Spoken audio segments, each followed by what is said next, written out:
嗨，大家好，我是躺平叔，今天是2026年4月13号。这一期我們繼續胡聊胡適、胡轾、胡威，還有胡一進老師。今天這個胡適還是典型的特朗普式，不過胡適走勢還是稍微有一點不一樣。今天外圍股市都在跌，但是胡適似乎走出了一個表現出一種叫特立獨行，沪指低開，尾盤收紅，這個走勢你跟周圍股市一比，那顯得好像還是可以的。截至收盤，沪指漲了 0.06%， 因為它是低開，所以說它就有一個陽線，假陽線，報收3988點，深成指漲了 0.69%， 創業板指數漲了 0.80%。 遺憾的是成交量萎縮，只有 2.1萬億，成交量也是一天比一天低，這個說明資金還是比較小心翼翼，因為畢竟特朗普這個人陰晴不定，很難琢磨。你要是加倉，可能明天挨一悶棍；你如果要割肉，說不定明天拉個大陽線。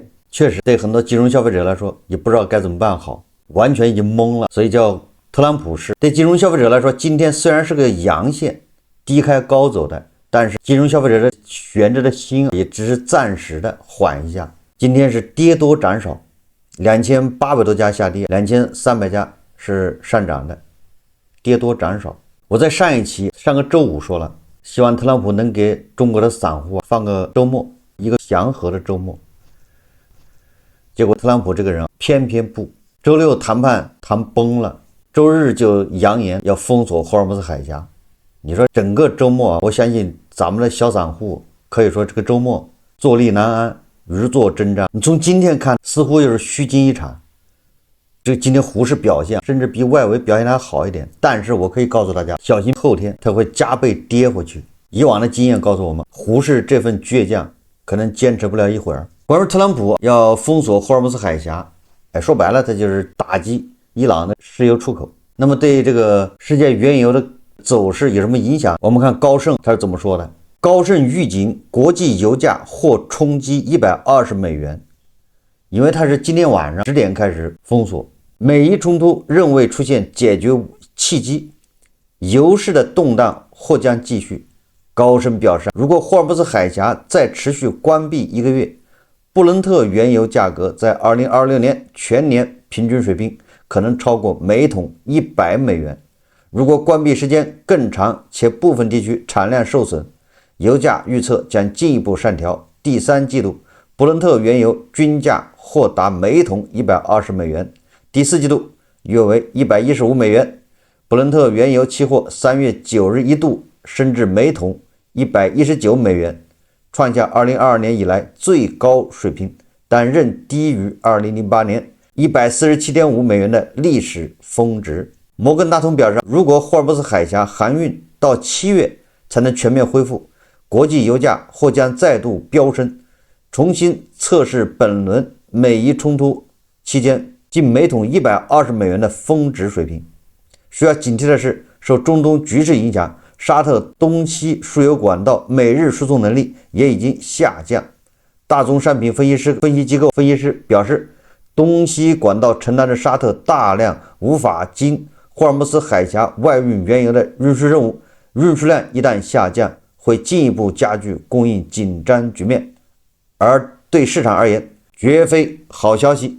嘉盛集團資深分析師對記者表示，即使霍爾木茲海峽逐漸恢復通航，海灣國家遭到戰火破壞的能源基礎設施和產能需要數月時間來恢復，油價或難以回到衝突前的60到70美元。另考慮到美國政府政策的不可預測性以及伊朗對海峽的控制力，這個說的是伊朗收費制度，戰爭溢價或將長期存在。什麼意思？說來說去，我感覺好像事不大，它漲到120美元能怎麼樣，对吧？還沒有人預測說到150美元或者200美元的。當然了，剛才分析也說了，美國政策的不可預測性，也就是特朗普這種反復無常，你也不知道後面要幹什麼，所以油價還會不會繼續飆升，這個都難以預測。那接下來胡適怎麼走呢？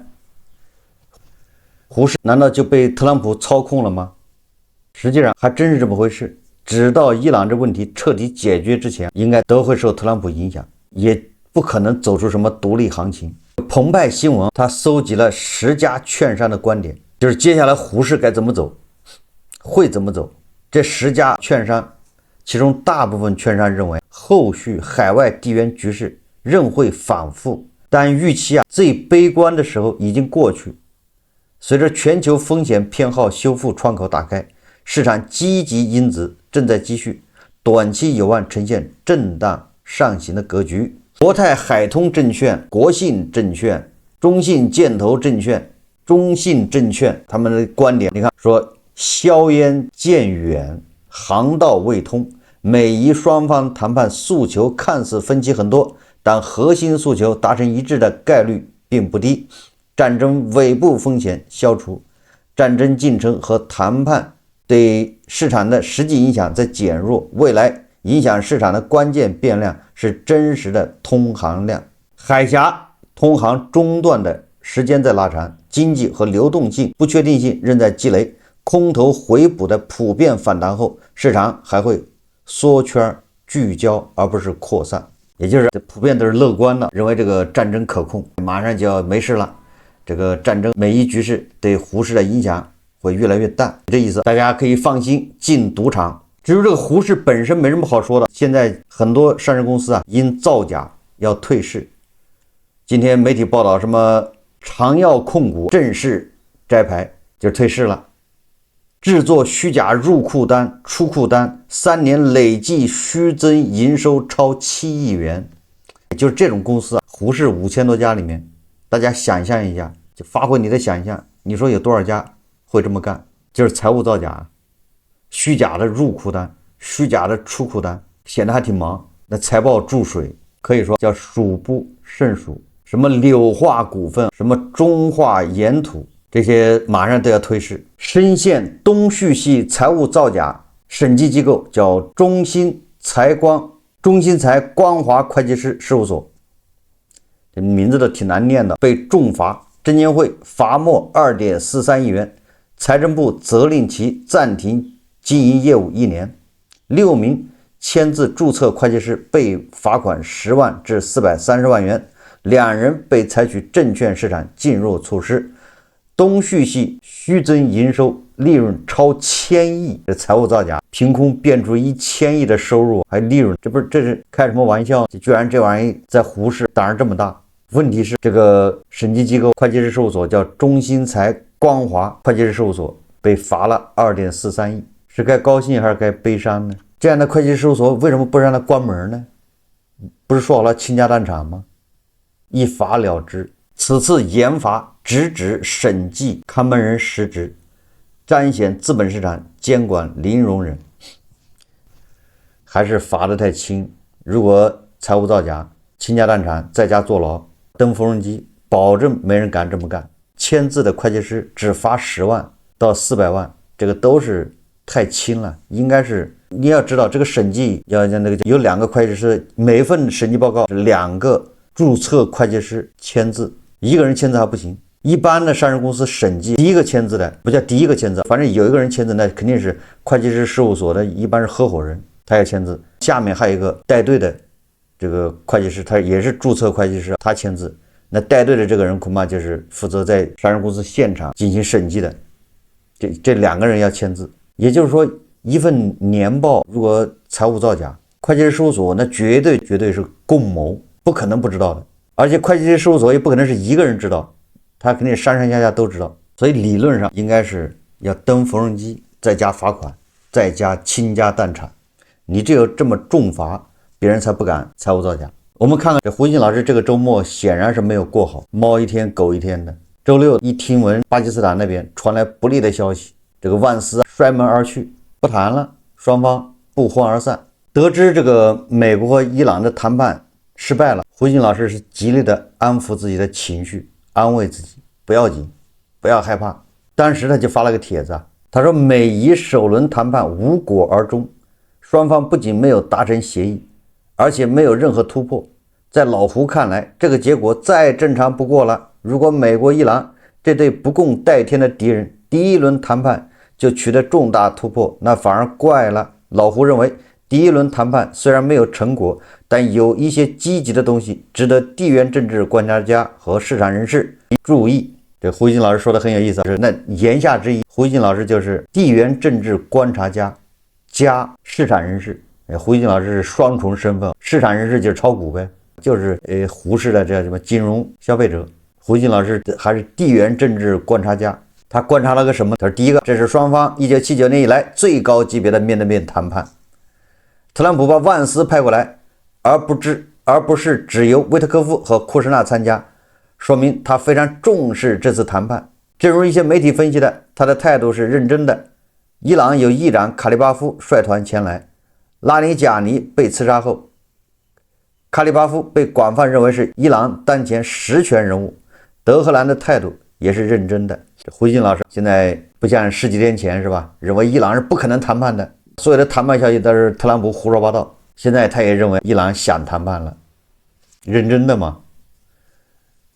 他說第二雙方連續談了21小時，原本人們都以為敵對的美伊很難面對面談判，只能背靠背待在不同房間裡，由巴基斯坦在中間傳話。但是後來美伊直接見面了，與巴基斯坦舉行了三方面對面會談，這是一個快速突破和適應，說明美伊可以面對面交流了，形成了真正的直接談判。有媒體報道，但這個真假難辨，說這個現場威特科夫和伊朗方面的誰是起了衝突，類似於拍桌子摔杯子，或者是感覺要動手那意思，但是這個很不太清楚真假。胡一金老師說第三，在談判結束後短暫記者會上，萬斯雖然表示失望，說始終無法讓伊朗方面接受我們的條件，我認為我們已經相當靈活了。就是胡一金老師認為，雖然萬斯率隊回到美國了，但是談判的門還沒有關上。第四個說，巴基斯坦方面對媒體表示，美伊必須繼續恪守停火承諾，這很關鍵。記者會上被問到是否會重新開戰時，萬斯沒有表態。這萬斯也沒有權利，對不對？這胡一金老師就有點糊塗了，打不打？就拍板上的權利在特朗普那兒。你問萬斯，萬斯還得掏出電話來給特朗普打電話。特朗普就是告訴他打還是不打，那也是白說，因為特朗普不知道明天會不會改。他今天說不打，明天他又打；他今天說打，明天他又說不打。胡一金老師，你整個美國這個團隊是在不靠譜的掌控之下，你問這些有什麼意義呢？胡一金老師說，伊朗堅持了自己的所有主張，包括不肯按照美國要求做出不發展核武器的絕對保證。美方要求伊朗做出明確承諾，叫他們不會尋求核武器，也不會尋求能夠讓他們迅速獲得核武器的工具。老胡個人認為，伊朗之所以不做任何退讓，根本在於他們對美方毫無信任感，而且伊朗又是弱的一方，靠封鎖海峽把全球經濟變成人質而維持了非對稱的主動性，這種主動性很脆弱。伊朗的策略是不見兔子不撒鷹，現實是伊朗的所謂的不對稱優勢就是一個水中花鏡中月。這下好了，特朗普今天晚上10點直接封鎖，對吧？所有伊朗港口出入的船只，你別想從這兒過。美國現在是雙航母戰鬥群是吧？到了波斯灣，在阿拉伯海那兒，你往哪兒插翅難飛。每一艘經過波斯灣的霍爾木茲海峽的油輪或者船，你都要到美國軍艦那兒主動聯繫，要去登記造冊，要檢查。從伊朗過來你就別想走了，你就直接回去，要不给你扣了。在絕对的力量面前，你還有什麼叫非对称什麼優勢？不太懂。所以說所謂的非对称優勢就是耍流氓，就是不按規則來，這叫非对称優勢。咱們就舉個例子，就像盧提轄拳打鎮關西，鎮關西被壓在地上，胡一金老師認為鎮關西有非對称優勢。什麼非对稱優勢？因為鎮關西躺在地上可以更加容易掏襠插眼，這叫非对称優勢。胡一金老師這麼講的潛台詞是什麼意思？潛台詞就是他建立在盧提轄是不會使出這種下流招數的，就什麼掏襠插眼，這種招數只配這個伊朗人用，鎮關西用就對着。沒想到這特朗普他也掏襠插眼，你說這還上哪兒說理去？遇到流氓，你還有什麼叫什麼非对称優勢？這不扯淡嗎？小人遇到君子，你可以抓住这个君子，他有些方面不方便，不能过界，所以你这叫非对称优勢。我舉個例子，就跟小時候打架一樣的。小學一般的男孩打不過女孩的，男孩打不過女孩怎麼辦？一般的打一下就趕緊跑廁所，男廁所是這樣。結果有的女孩她不講武德啊，她也衝進男廁所，你這一招就被人破了。胡一靜老師所謂的叫非對稱優勢就被人一下就破了，就沒了。胡一靜老師就安慰自己，他說：“我個人相信伊朗至少會在核問題上做出讓步，明確不搞核武器。這原本就是伊朗在上一次奧巴馬核協議中承諾。伊朗應該至少能夠回到那個原點，但那會是伊朗確認了他不會再受美以打擊之後才肯做出來讓步。但是光承諾不搞核武器，特朗普和內塔尼亞胡是不能接受的。人家要你把400公斤的濃縮鈾交出來，第二個把你的離心機那些什麼跟核相關的這些東西設備能力都得去掉，不是你賭咒發誓簽個協議說我承諾不發展核武器，人家就認了，不是這樣子的。這一回遇到是特朗普跟內塔尼亞胡沒有那麼好糊弄，這回人家讓你要做太監，要閹掉，而不是你承諾說我不幹壞事，沒有用，得閹掉。所以胡一靜老師自我安慰，這是周六在得知美國和伊朗談判破裂之後，他自我安慰，他說談判沒有達成協議本身並不意味着局勢升級，關鍵是美伊要能做到不讓霍爾木茲海峽局勢失控。比如美國軍艦周六突然闖入霍爾木茲海峽，伊朗嚴厲警告，那種事情就很危險。胡一靜老師自我安慰，但他這個安慰還沒過10幾個小時，就被特朗普無情的給了一耳光。特朗普悍然宣布，是吧？要封鎖霍爾木茲海峽。胡一靜老師安慰自己，對吧？本來想過一個好的周末，平靜的周末，結果就被特朗普給打破了。在得知特朗普要封鎖霍爾木茲海峽之後，胡一靜老師評論，他說特朗普真正的對手根本不是伊朗，而是市場。在他宣布全面封鎖霍爾木茲海峽後，市場迅速與他對着幹，油價暴漲 10%， 美國原油站上105美元，布倫特原油站上100美元，金價跳空低開，一度暴跌超過100美元。美股3大指數期貨周一低開超 1%， 美元和美債收益跳漲，美元重新站上99水平，10年期美債收益率站上 4.35%。 說這些才是特朗普的真麻煩，市場成了伊朗的盟友。看看特朗普能堅持多久，他要不要很快再次說軟話安慰市場。胡一靜老師他只看到美國的壓力，他看不到伊朗這邊斷炊了，伊朗一滴油都賣不出去，衛隊的工資誰發呢？難道胡一靜老師發嗎？衛隊的收入立馬就清零。他說老胡作為一個中國媒體人，一個局外人，他這個自我定位不太準，他前面定位是什麼？市場人士、地緣政治觀察家。這兩個名頭沒問題，因為咱們中國盛產這種野生地緣政治觀察家很多，這個有嘴就行，有嘴你就可以作為地緣政治觀察家，沒毛病。市場人士那胡一靜老師那絕對是現在正在胡適搏殺，但是胡一靜老師說他是中國媒體人，我覺得這個不準確了。胡一靜老師拿着筆，有時候還拿着相機，但恰恰他偏偏不是媒體人，披着媒體人這個外衣，他已經披了30多年，一直到退休，但是他實際上是個宣傳員，嚴格意義上不能叫媒體人。胡一靜老師這職業生涯中有沒有一次或者有某一篇真正的客觀公正的報道，無論是國內的事務還是國際事務、地緣政治，胡一靜老師報道的都是薩達姆為什麼不慌，伊拉克為什麼不慌，馬杜羅為什麼不慌，都是這種東西。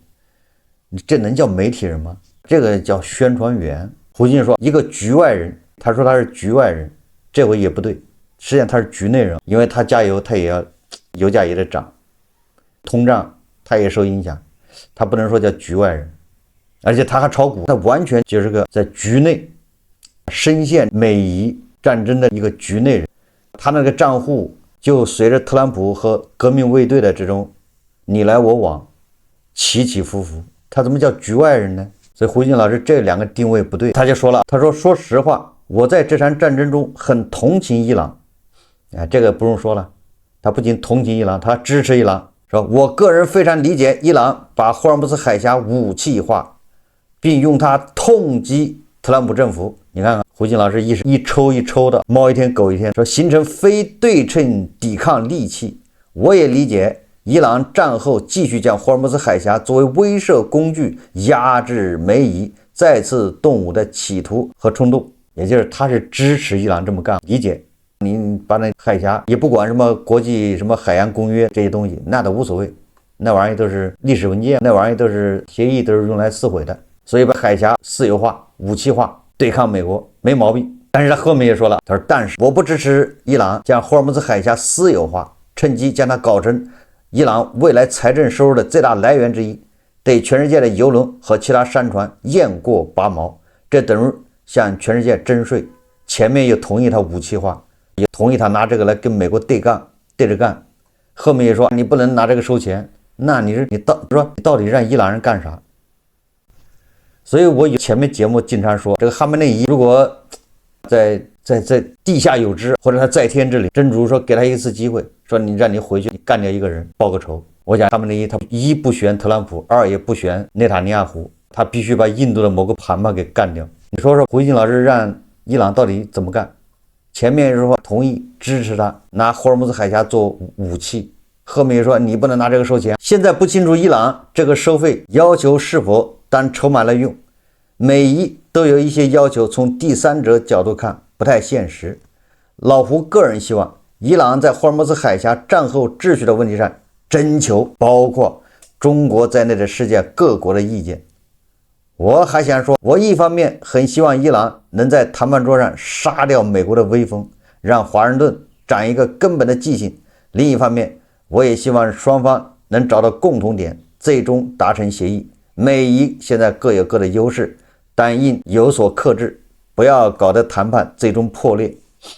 這胡锦老師為什麼有這種矛盾呢？截然相反的這種兩種觀點在自己腦子裡面或者心裡面，這就叫精神分裂所在。你看，一方面希望伊朗要痛擊美國，一方面希望他們趕緊和平達成協議，不要破裂。胡锦老師最後說，他說希望和平早日到來，油價能降下來，否則不僅給汽車加油要越来越貴，很多產品的成本都要上升，那對哪個國家的老百姓都不是好事。胡锦老師時而要跟美國幹到底，時而也要為物價擔憂。我覺得這麼下去，伊朗的伊斯蘭革命衛隊能不能扛得住咱們不知道，但是胡锦老師這身體恐怕扛不住了。特朗普再這麼折騰2個月，胡錦老師也可能精神分裂，也可能要到醫院去，3甲醫院要掛號精神科。希望霍爾木茲海峽武器化，那是用來對付美國的，但是一旦影響到胡锦老師的錢包，油價漲了，股市跌了，這都是影響胡锦老師錢包。胡锦老師就希望你不要這麼幹。現在好像也就這個反應過來了，醒過味兒了。你拿針扎一下美國的大腿，完了拿刀捅自己，那有點不合算。你為了扎美國大腿一下，拿針扎他一下，結果拿刀捅胡锦老師的賬戶。這胡锦老師現在反應過來了，這他媽吃虧，這麼捅美國人沒咋地，我這賬戶沒了，我這油價越來越高，物價越來越高，我這股票損失越來越大。胡锦老師啊，現在慢慢反應過來了，所以就变成嘴炮了，徹頭徹尾的嘴炮，就是嘴上對美國要打擊，但是不能真打擊，咱們還是要和平。實際上建議胡錦老師要小心，接下來幾天啊也可能要買單。好，這期節目啊我們就聊到這裡，感謝大家收看。如果喜歡我的節目，歡迎訂閱轉發，也可以在下方留言評論，謝謝大家。